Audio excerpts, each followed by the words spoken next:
পাউরুটি দিয়ে যে কত রকমের মজার মজার নাস্তা বানানো যায়, চাইলে কিন্তু এই নাস্তাটি আপনারা ইফতারেও বানাতে পারেন। খুবই মজা, এমনকি 2-3 দিন রেখেও কিন্তু মজা করে খেতে পারবেন, অনেকটাই সফট থাকে।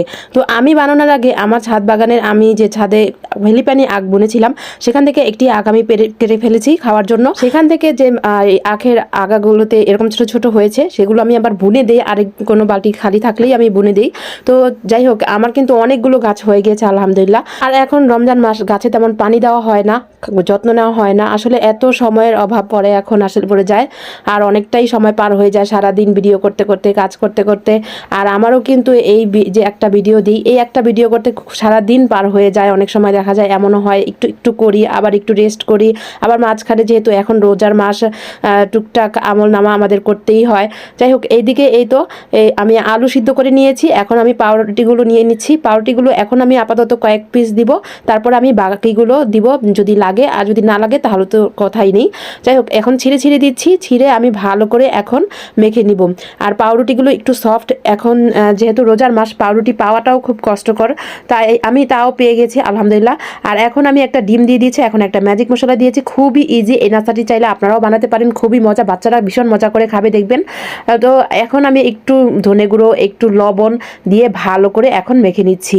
একটা ডিম কিন্তু দিতেই হবে, তাহলে কিন্তু খুব সুন্দর হবে এই নাস্তাটি। চাইলে আপনারা ইফতারও বানাতে পারেন। তারপর আমি কর্নফ্লাওয়ার দিয়ে দিচ্ছি, কর্নফ্লাওয়ারটা পরিমাণ মতো দিয়েছি, তারপরে আমি আবার আরেকটু দিয়েছি, যদি লাগে আপনারাও চাইলে এরকম দিতে পারেন। তারপর আমি এখন ভালো করে মেখে নিচ্ছি। পাউরুটি আরও একটু দিয়ে দিয়েছি, যেহেতু পাউরুটির পরিমাণটা তখন আমার কম হয়েছে, আর আপনারা পরিমাণ মতোই দিবেন এরকম। তারপরে আমি এখন চুলা ধরে নিচ্ছি। আর এখন রোজার মাস, ভিডিও করতে অনেক কষ্ট হয়ে যায়। তো আপনাদের কাছে একটি অনুরোধ, আমার এই ভিডিওগুলো ভালো লাগলে অবশ্যই সবাই একটি চ্যানেলটিকে সাবস্ক্রাইব করে দিবেন, আর আমার পেজটিতে একটি ফলো দিয়ে আসবেন। অবশ্যই লাইক দিয়ে সবাই কমেন্ট করবেন কেমন হয়েছে আমার ভিডিওটি, আর আমার এই নাস্তা রেসিপিটি কেমন হয়েছে। তো এই তো এখন তেল গরম হয়ে গিয়েছে, এখন আমি একটা একটা করে দিয়ে দিচ্ছি। খুবই মজা এবং খুবই মানে কি বলবো, অনেক মজা এই নাস্তাটি। চাইলে আপনারা ওইভাবে একবার ট্রাই করতে পারেন। আর ইফতার যে খেতে হবে, ইফতারে খেতে হবে এমন কথা না, নাস্তার হিসেবেও আপনারা এটা যে কোনো সময়ই খেতে পারবেন, ভীষণ রকমের মজা। তো এই তো আমি একদম লাল লাল করে ভেজে নিচ্ছি। তো আপনাদের সবার কি অবস্থা? এখন তো কন্টেন্ট মনিটাইজেশন অনেকেই পেয়ে যাচ্ছে সেটআপটা, কিন্তু এটা অনেক জটিলতাও দেখা দিচ্ছে আমি জানি, কারণ ইনকাম এখন ডলার পরিমাণ অনেকটাই কম হয়ে গিয়েছে।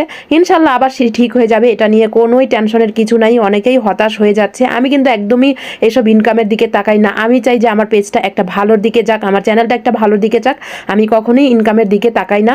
অনেকে আছে ইনকামের আশায় হতাশ নিরাশ হয়ে যাচ্ছে, আমি একদমই এরকম না। যাই হোক, আলহামদুলিল্লাহ আমার পেজটা একটা ভালো দিকে যাক, আমি এটাই চাই, সবার কাছে পৌঁছাক এটাই চাই আমি আগে।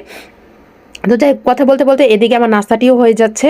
কেমন হয়েছে আজকের ভিডিওটি অবশ্যই সবাই কমেন্ট করবেন। অবশ্যই সবাই একবার হলেও এই নাস্তাটি ট্রাই করতে পারেন, ভীষণ রকমের মজা। যদি ঘরে থাকা পাউরুটি অনেক সময় দেখা যায় যে বেঁচে যায়, ওই বেঁচে যাওয়ার পাউরুটি দিয়ে আপনারা চাইলে এইভাবে একটি সুন্দর নাস্তা বানিয়ে ফেলতে পারেন। খুবই মজা, রেখে 2-3 দিনও খাওয়া যায়, কারণ অনেক ভালো থাকে, সফট থাকে। তো সবাই ভালো থাকবেন। আর আজকের ভিডিওটি কেমন হয়েছে অবশ্যই অবশ্যই সবাই কমেন্ট করে জানাবেন।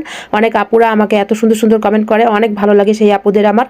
সবাই ভালো থাকবেন, সুস্থ থাকবেন, স্বপ্নের পথে পাশে থাকবেন, আর আমার জন্য দোয়া করবেন আমি যাতে অনেকটাই এগিয়ে যেতে পারি। আজকের আমার এই সুন্দর নাস্তাটি, মচমচে নাস্তাটি হয়ে গেছে, ভিতরে কিন্তু অনেক সফট, আর খেতে তো ভীষণ রকমের মজা। আর সবাই ভালো থাকবেন, আল্লাহ হাফেজ।